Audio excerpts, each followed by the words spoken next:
Olá, hoje nós vamos dar continuidade na disciplina de Introdução à Enfermagem, né? Como todos sabem, essa disciplina está sendo acompanhada pelo livro de Técnicas Básicas de Enfermagem da editora Martin Hartley, tá? E hoje falaremos aí sobre o capítulo 1 e o capítulo 2, né?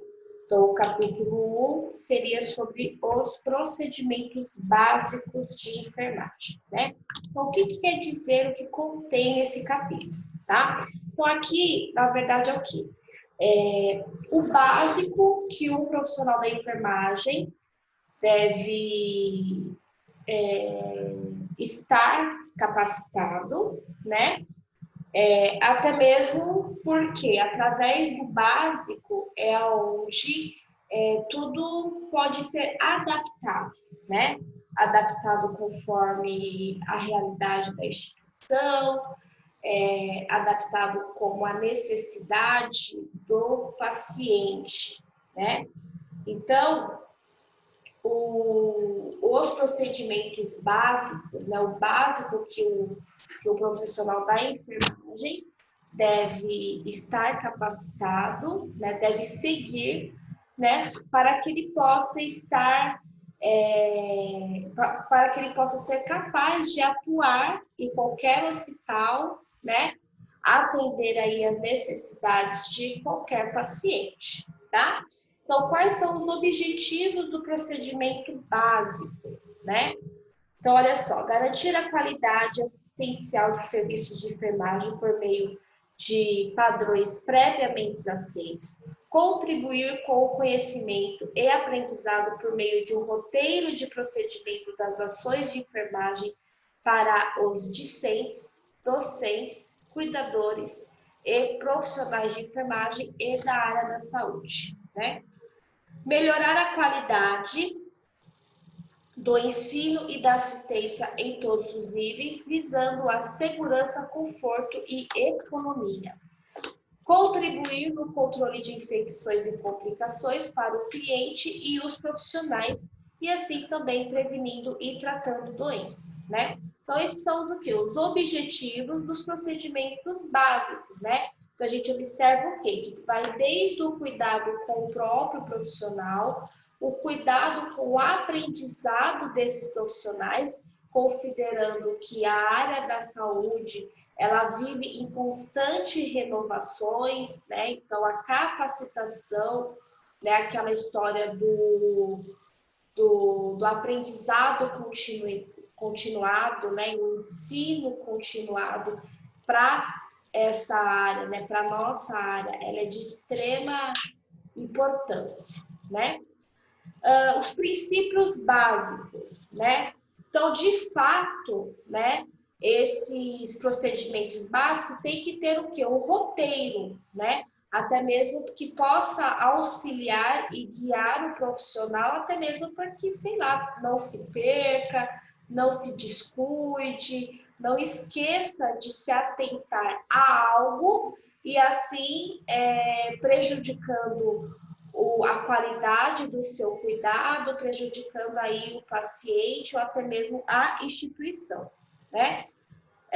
Então, como nós falamos, né, a questão aí dos princípios, né, quando você tem um roteiro e segue esse roteiro, né, de como fazer os cuidados, o passo a passo, o que vem primeiro, o que vem segundo, enfim, isso poupa várias coisas. Então, poupa erros, poupa o tempo, poupa custo, né? Porque numa situação onde você abre um material que não deveria abrir, que não vai ser utilizado para aquele paciente, você acaba o quê? Desperdiçando, por exemplo, tá?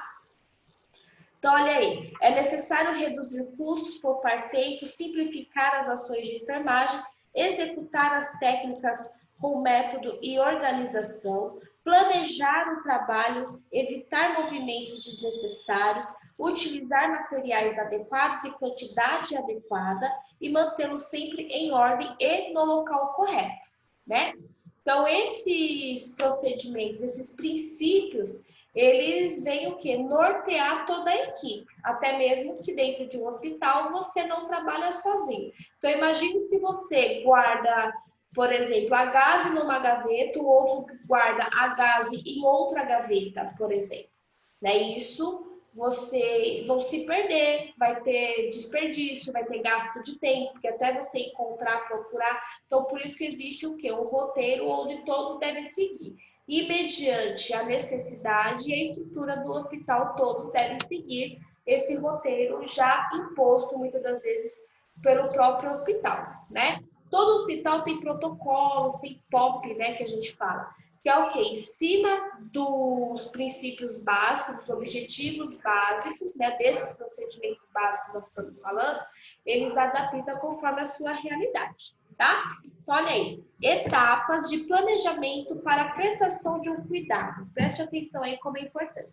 Então, fazer a leitura da prescrição médica de enfermagem, providenciar e checar o material necessário e verificar a quantidade, a data de validade, as condições e a qualidade desse material, comunicar ao cliente todos os procedimentos que serão realizados, ter postura ética durante toda a assistência, preparar o ambiente com iluminação e ventilação adequada, manter a privacidade do cliente, higienizar as mãos antes e após realizar qualquer procedimento, executar a técnica corretamente, agir com rapidez e segurança, observar, interagir e verificar as possíveis complicações de saúde do cliente, realizar o procedimento com atenção e evitar acidentes, seguir as precauções padrão conforme recomendado pelo CCIH, que é o controle de infecção hospitalar, manter o cliente confortável, ao término do procedimento, realizar a anotação imediatamente, registrando o horário, o procedimento e as observações importantes.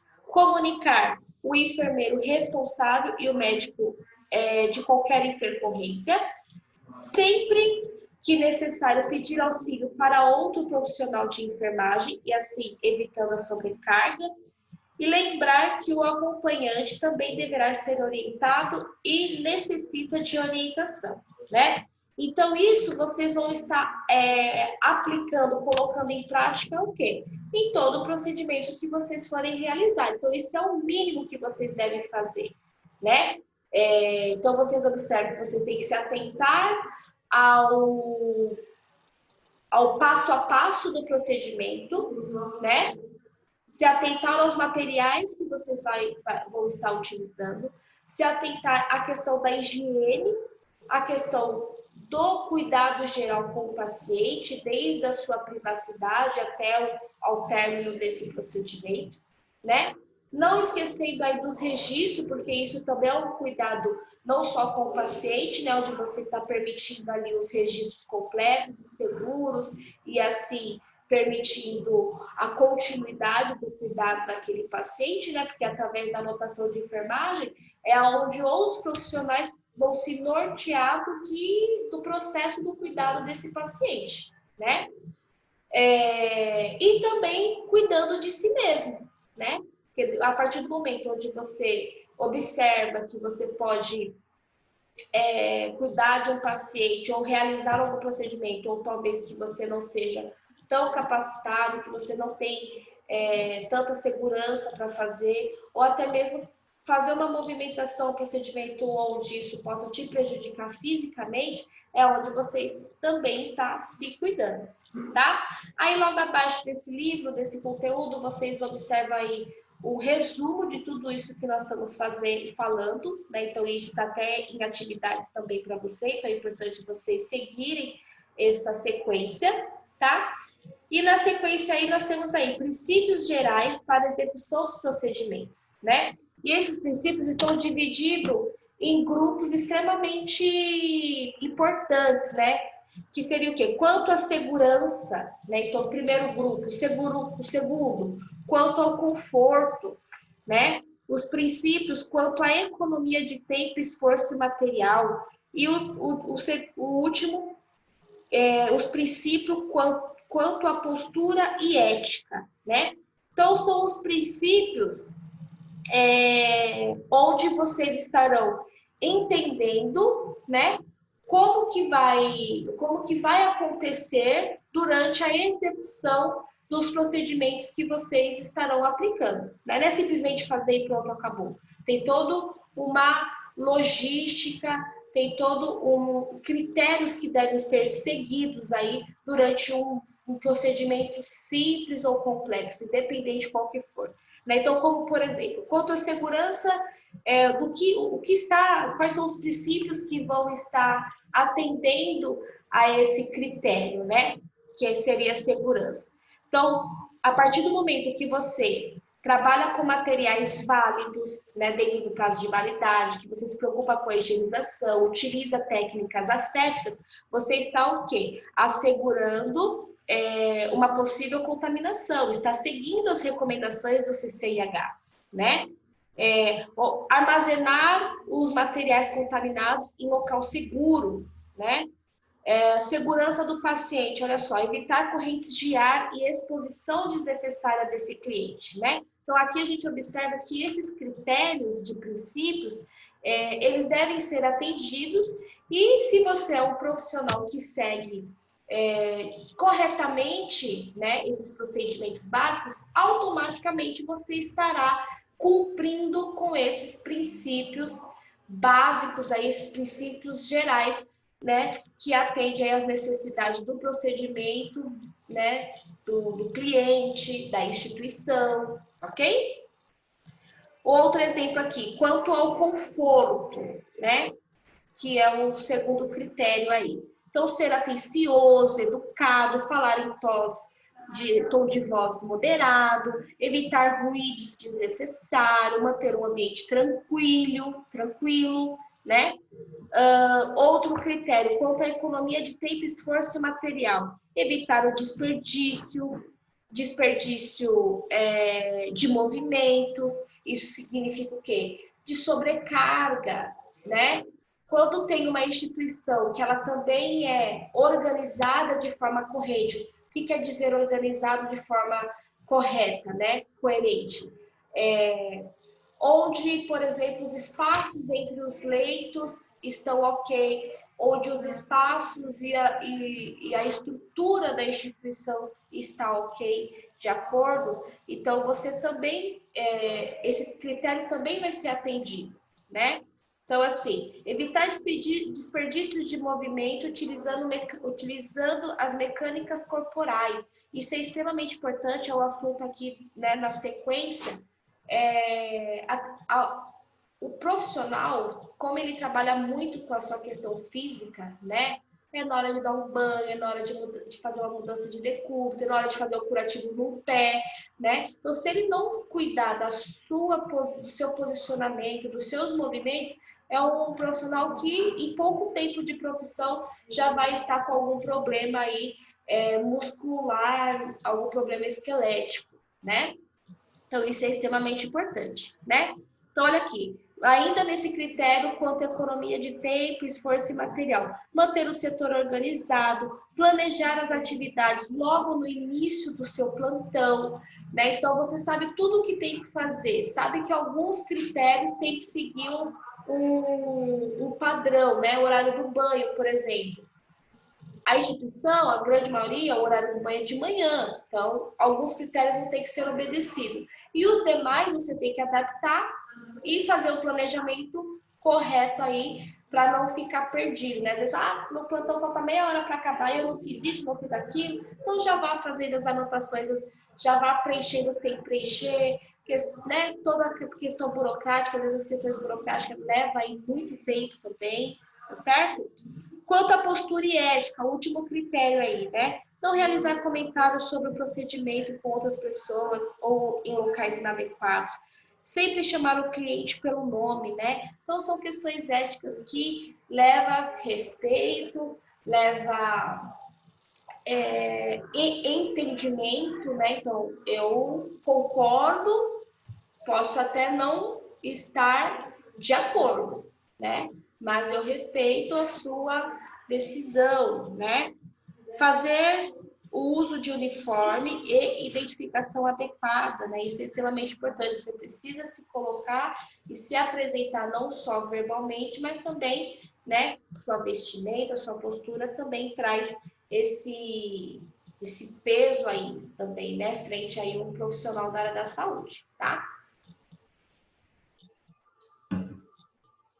Na sequência aí, nós vamos falar sobre mecânica corporal, né? Como eu falei para você, se o profissional não tem essa atenção, não tem esse cuidado, as lesões, né, musculoesqueléticas relacionadas ao trabalho, né, pode ser um fator prejudicial, né? Então, para você como profissional, que não vai conseguir atuar de forma correta, né? Ou às vezes nem vai conseguir atuar na sua profissão por conta dessas lesões, né? Então, a mecânica corporal ela é extremamente importante e deve o profissional ter essa atenção, ter esse cuidado, que é somente ele que vai conseguir se cuidar nesse quesito aqui, né? Que é essa questão de postura e etc, né? Então, os princípios para uma boa mecânica corporal. Então, manter um tronco ereto e flexionar os joelhos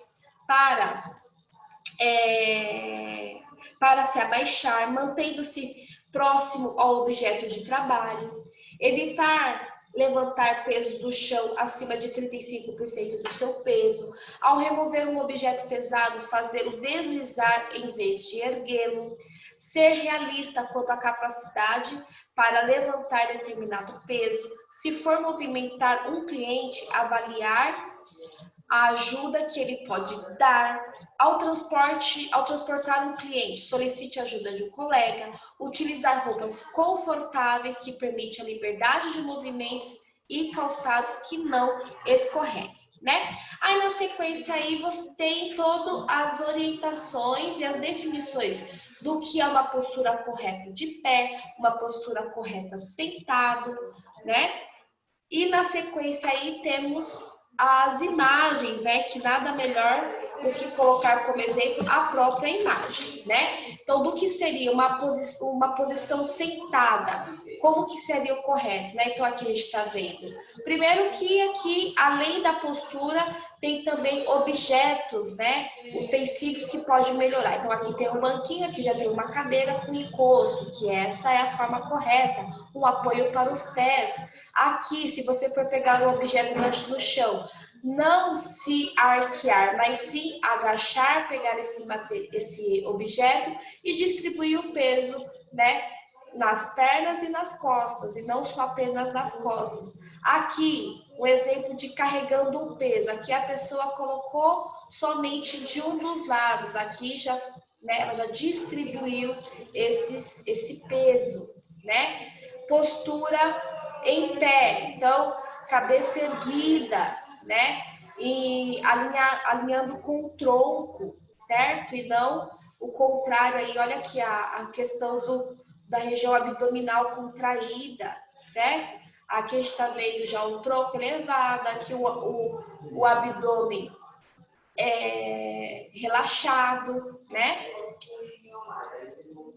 Na sequência aí, como poderia ser para erguer o paciente, né? Se esse exemplo aqui, que na verdade está servindo aí de apoio, às vezes esse profissional aqui está ajeitando um travesseiro ou está auxiliando esse cliente a sentar, né?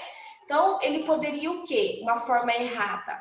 Jogar todo esse apoio nas costas, né? Então, ele arqueando as costas e levantando o paciente. Aqui não, ele está distribuindo esse movimento, né? Aqui, de certa forma, fazer esse movimento é pesado, né? Então, tem aí um esforço. Então, ele distribuiu também nos seus membros inferiores, que seria a sua perna, tá? Aqui, o que seria uma posição correta, falando aí de posição deitada, né? Então, o que seria correto e o incorreto, né? Então, utilizando aí os apoios, coxins, então, nas pernas, quando você está na horizontal, quando você está na lateral, né? Então, aqui a gente tem as distribuições. Então, são cuidados simples que fazem toda a diferença na sua vida profissional, né? Então, tem sim profissionais que não levam isso a sério e com 2, 3 anos de profissão já está todo doloroso, vamos dizer assim, né? Então, isso é um prejuízo, como eu falei, para o profissional e também para a instituição, porque vai ser o quê? O profissional que vai ficar mais ausente do que presente, ok? Bom, agora, pessoal, nós vamos falar do capítulo 2, que é a estrutura da saúde, tá? Então, o que está se referindo a esse capítulo, tá? Então, a gente observa que existe vários perfis de instituições de saúde, né? Então, esse capítulo vem nos explicar e o porquê, né? Explicar esses perfis e também nos esclarecer o porquê desses perfis. Porque, por exemplo, sei lá, uma unidade básica não faz determinados procedimentos, ou o hospital, né? O hospital geral já faz, né?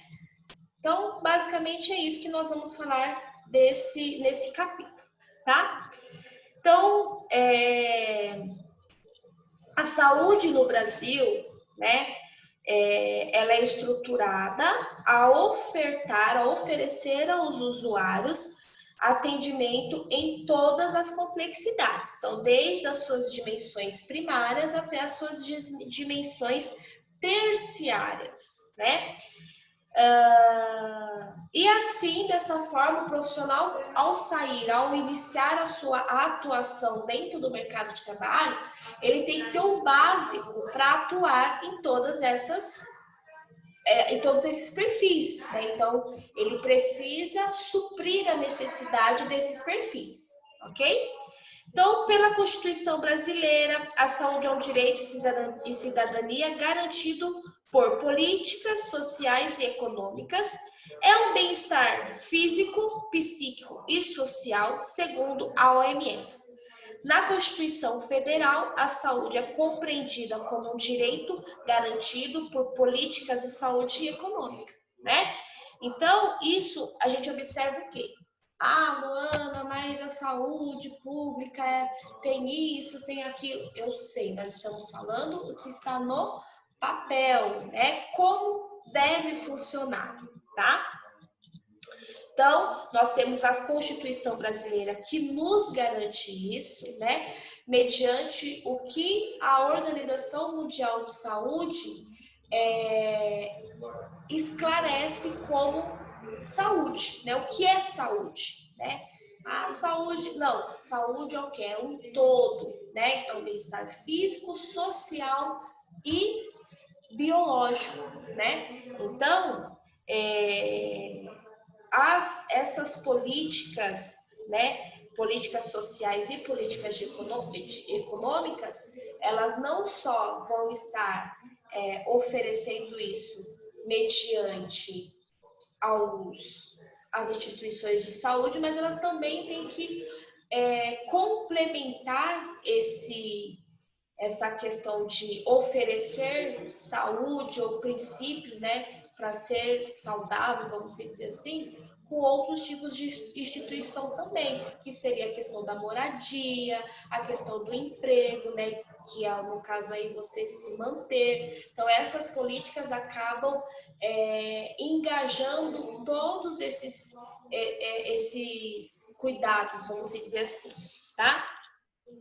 Então, a Constituição no caso aí, segundo a Constituição de 88, onde vocês viram, né, o que oferece essa Constituição, né, de 88, lá na aula de saúde pública. Lá vocês também tiveram conhecimento da lei orgânica, né, que é a lei 8080, né, que ela articula um conjunto de ações e serviços que trabalha desde os seus níveis preventivos, curativos, individuais e coletivos, em todos os níveis de complexidade, considerando o direito da integralidade, né? Então, todos os princípios e diretrizes do SUS, vocês já tiveram, né, aí na disciplina de saúde pública, mas está descrito aí dentro da Constituição e dentro da lei orgânica, tá? Na sequência aí, nós vamos falar dos níveis, né? Vamos definir esses níveis. Então, o que seria o nível primário, né? Então, o nível primário é aquela instituição que vai ofertar. O que ela vai oferecer? Então, a promoção da saúde dessa instituição, ela destina-se a reduzir o risco das doenças através do quê? De educação, de ensino, né? Sobre o que é ter uma vida saudável, né? Então, há questões também de hábitos, né? Que a população, o cidadão pode adotar para prevenindo aí a saúde, né? E assim a tentativa de controlar doenças, né? Complicações aí para aquela pessoa. Também atua na prevenção de doenças, né? Com a detecção de sinais precoces, indicadores de doença que muitas vezes não é observado pelo próprio cidadão, né? E aí, com a atuação desta instituição, né, a gente consegue fazer uma detecção precoce e controlar e, né, dependendo da doença, até atuar aí de forma curativa, né? O exemplo dessas instituições de nível primário, as unidades básicas de saúde, os PSFs, né? Então, são instituições que atuam com esse objetivo, tá? Quais seriam os objetivos de uma instituição de nível secundário? Então, nessa instituição já é algo um pouco mais complexo, né? Então, ela atua detectando e tratando doenças, né? Através de cirurgias, exames, né? Cuidados emergenciais, né? O uso de controle, o tratamento, né, e controle da doença por medicação, né? Então, isso seria o quê? Um hospital, né? Então, um hospital geral, um ambulatório de especialidades, esse seria instituições de nível secundário. E as instituições de nível terciário já são aquelas instituições que atuam a nível de reabilitação, né? Então, assim,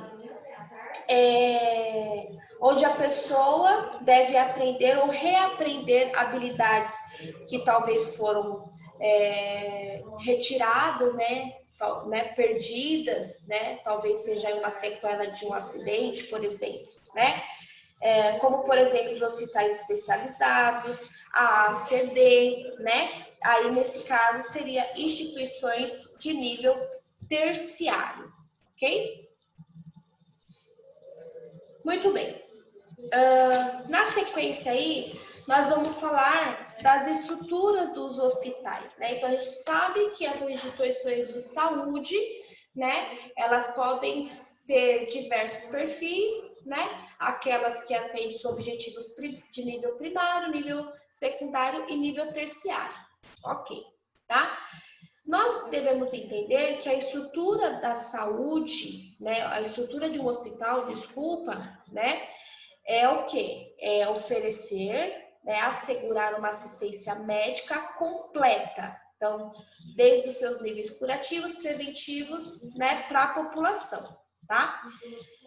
Porém, o hospital, ele é uma organização que vai ainda além, né? O hospital, ele é um ambiente de trabalho, né? Então, ele tem funções de acolhimento, ele é um ambiente de trabalho para diversos profissionais, né? Os profissionais aí da área da saúde, né?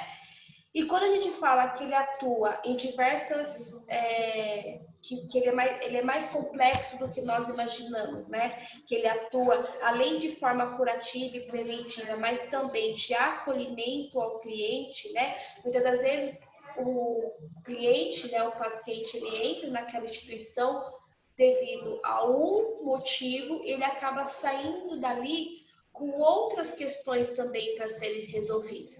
Ele foi porque ele foi atropelado, mas é o quê? É um morador de rua, né, que não tem residência fixa, então onde vai estar atuando também uma assistência social, né, ou conselho tutelar. Então o ambiente hospitalar ele vai além, tá certo?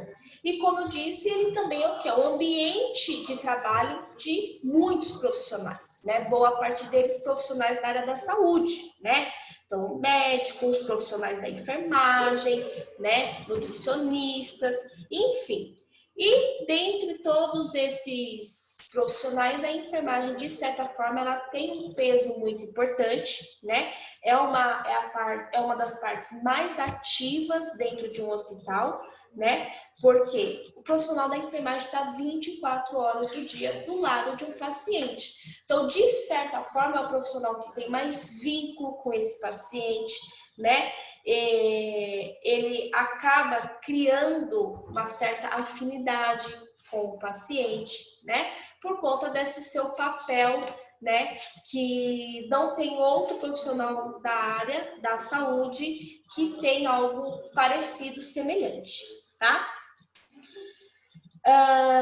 Então, olha aí, então a equipe de enfermagem é composta pelo enfermeiro, pelo técnico e pelo auxiliar de enfermagem, tá? Apesar de o hospital possuir materiais e equipamentos de alta resolubilidade, a equipe de saúde necessita conscientizar-se de que o cliente deve ser visto como ser humano, pois seu tratamento depende muito da interação entre as pessoas responsáveis pelo seu cuidado, como os profissionais de saúde, familiares e cuidadores, né? Então, o cuidado vai muito mais além do que um equipamento de última geração, né? Mas também toda a interação e a humanização de todos os envolvidos, tanto profissionais, quanto o paciente, quanto familiares também, tá?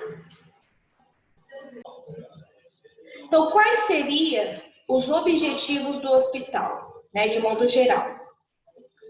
Então, como nós falamos em diversas funções que tem o hospital, né? Quais seriam esses objetivos, vamos dizer, os objetivos principais, né? Então, prevenir a doença por meio de medidas de educação, restaurar a saúde através de medidas de cura, proporcionar à equipe, aos funcionários, a reciclagem, né? A tal da educação continuada, como eu falei, né, no outro momento, ser uma instituição onde promove pesquisas, né? Porque é através daí que a gente vai evoluindo, né? Que a nossa área vai evoluindo, né?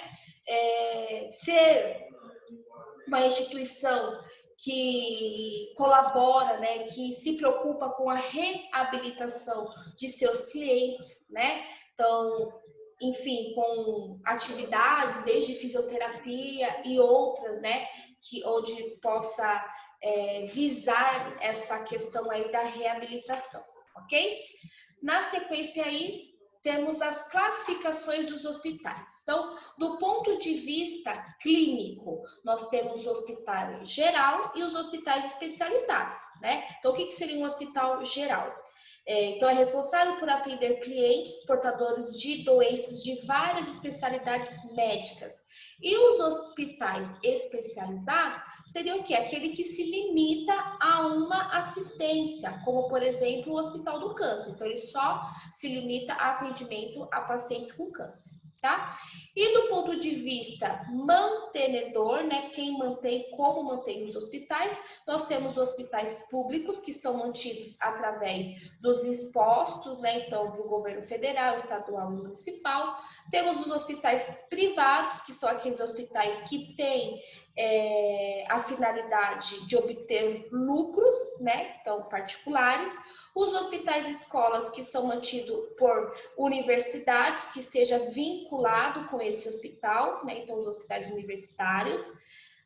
Os hospitais filantrópicos, né? Que não visa lucro, que tudo aquilo que é arrecadado é revertido para a própria melhoria e a manutenção daquele hospital, né? E o hospital de ensino, que é muito parecido com o hospital de escola, né? Então, aquele hospital que recebe os estudantes, né? Então, por exemplo, aquele hospital que pode ser público e também de ensino. Por quê? Porque ele recebe os estudantes aí para os estágios, né? E etc. Ok? Então, isso é a questão, né? Do ponto de vista mantenedora, tá? Os direitos dos clientes, né? Nós falamos um pouco sobre isso, na disciplina de ética, né? Então, independente da sua crença, independente do que você acredita, independente da sua opinião, os pacientes têm os seus direitos e esses direitos têm que ser respeitados, tá? Então, as pessoas hospitalizadas têm direito de receber o atendimento humano, atencioso e respeitoso por parte de todos os profissionais de saúde, ser identificado pelo seu nome e sobrenome e não pela doença, identificar os profissionais pelo crachá, então por isso a obrigatoriedade do uso do crachá por todos os envolvidos, né, no seu atendimento, no seu cuidado, exigir que todo o material utilizado seja rigorosamente esterilizado, receber medicamentos e contar com equipamentos de boa qualidade, não sofrer discriminação de qualquer natureza, ter um acompanhante se desejar, decidir sobre a sua pessoa e o seu bem-estar, ser esclarecido e consentido previamente de qualquer procedimento. Não esqueça o quê? Ele tem que autorizar, né? Obter os primeiros socorros em situações de emergência e urgência, obter todas as informações do médico em relação ao seu diagnóstico, o seu prognóstico, né, o seu tratamento de modo geral. Pode também o mesmo solicitar outras opiniões, então ele pode solicitar opiniões de outros médicos, ele pode ter acesso ao seu prontuário, obter o atestado médico mediante as suas consultas, enfim, receber o laudo médico quando solicitado na alta, obter o atestado do óbito médico que vinha prestando assistência ao cliente, salvo quando houver indícios de morte violenta, ter sigilo médico, obter todos os esclarecimentos e fornecer consentimento por escrito quando ele é submetido à pesquisa, né, quando ele se propôs a participar, né, obter todos os esclarecimentos e fornecer consentimento antes de qualquer exame e procedimento, tá? Então, esses são os direitos do cliente.